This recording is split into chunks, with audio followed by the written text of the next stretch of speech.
पक्ष की वक्ता।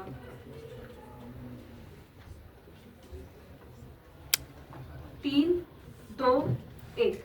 किसी भी नीति, आंदोलन, धारणा की प्रासंगिकता तय होती है समय के आधार पर। जैसे सन 1905 में गांधी जी का स्वदेशी आंदोलन उस समय प्रासंगिक था, लेकिन आज के वैश्विक दौर में नहीं है। जैसे राजशाही पहले प्रासंगिक थे, लेकिन आज नहीं है, वैसे ही 1920 के सदक में वीर सावरकर जी द्वारा दी गई ये परिभाषा उस समय की, जिस समय अंग्रेजी हुकूमत थी और हमें आजादी चाहिए थी, जिसमें प्रत्येक नेता अपने अपने आंदोलन नीतियों के अनुसार इस देश को एकजुट पिरोने में लगे हुए थे। वहीं पर वीर सावरकर जी अपनी परिभाषा देते हैं जो उस समय मान्य थी, लेकिन आज के परिप्रेक्ष्य में ये परिभाषा कहीं ना कहीं अपने आप को ही खंडित करती है। कारण नंबर एक, यह परिभाषा हर हिंदू को प्रेरणा देती है कि इस भूमि को पितृभूमि माना जाए।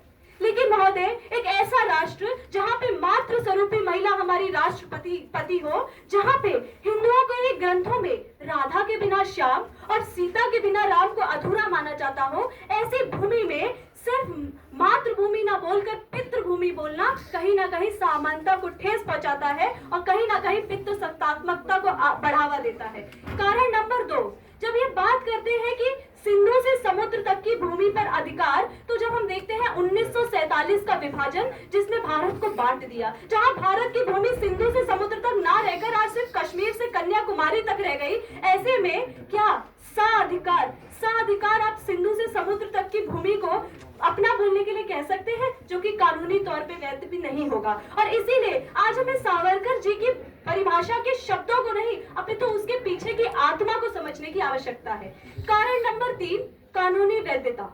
1923 में रत्नागिरी की जेल में बैठकर वीर सावरकर जी एक किताब हिंदुत्व के माध्यम से अखंड भारत और हिंदू राष्ट्र स्थापित करने की बात करते हैं, जिसमें वह एकता को आगे बढ़ाना चाहते हैं, जिसमें वे हर धर्म के लोगों को अपनी उसी परिभाषा में जोड़ लेते हैं। लेकिन क्या आज कानूनी तौर पर हम इसको मान्यता दे सकते हैं, जहां हमारा अनुच्छेद 25 हमें धर्मों की स्वतंत्रता की बात करता है। 1976 में 42वें संशोधन में हम पंथ निरपेक्ष शब्द को लेकर आते हैं, जिसमें आज यदि कोई भी मनुष्य यहाँ पर आकर कहता है कि भारत मेरी पुण्य भूमि है, लेकिन मैं एक ईसाई हूँ, लेकिन मैं बौद्ध धर्म को मानता हूँ, क्या ये कानून ने उसे वैध नहीं मानेगा? बिल्कुल मानेगा, लेकिन ये परिभाषा उसे वैध नहीं मानती।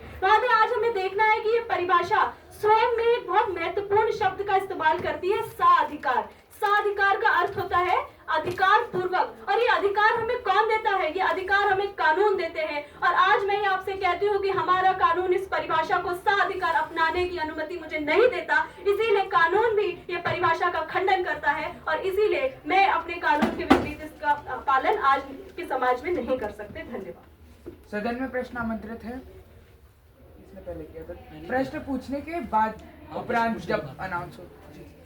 ठीक है, आपके वक्तव्य के लिए धन्यवाद। स्लॉट संख्या 8, विपक्ष के वक्ता।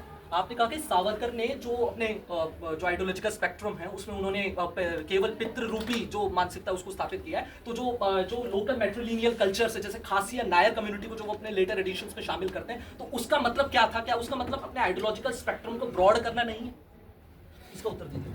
यहाँ पे अपनी जो हमने रिसर्च करी है उसका आज हमें ये नहीं बताना कि हमने सावरकर जी के बारे में क्या क्या पढ़ा है। आज हमें एक विषय दिया गया है, जिस विषय में बताया गया है कि परिभाषा कह रही है कि यहाँ से लेके यहाँ तक जो हिंदू अपनी पितृभूमि को मानता है, साधिकार मानता है, वह हिंदू है। और आज ये सदन यहाँ खड़े होकर उसका खंडन करता है। और जब मैं उस परिभाषा को देखती हूँ और मुझे परिभाषा में पितृभूमि शब्द दिखता है, तो उन्होंने बाद में जो अपनी विचारधाराएं बनाई, मैं उस विचारधारा की बात आज मैं नहीं करूंगी। मेरा आज मतलब ये था कि उस समय वीर सावरकर जी ने ये पितृभूमि का शब्द भले ही इस परिप्रेक्ष्य में इस्तेमाल किया हो कि उस वक्त जब हमें एकता चाहिए होती है, तो हम उन मूल्यों पर बात करते हैं जिस मूल्य पर लोग हमें उस समय लगता है कि बात मानेंगे। लेकिन जब हम वर्तमान समय की बात करते हैं, तो वर्तमान समय में भारत हमारी मातृभूमि है, और उनके पीछे की आत्मा ही यही कहती थी कि भारत की भूमि कहीं से कहीं तक भी रहे, भारत के कानून कुछ भी रहे, भारत में कोई भी लोग रहे, अगर हम अखंड भारत की स्थापना कर पाते हैं तो हम हिंदू हैं। और इसीलिए मैं आज इस परिभाषा को इस वर्तमान समय के परिप्रेक्ष्य में स्थापित करना चाहती हूँ। धन्यवाद।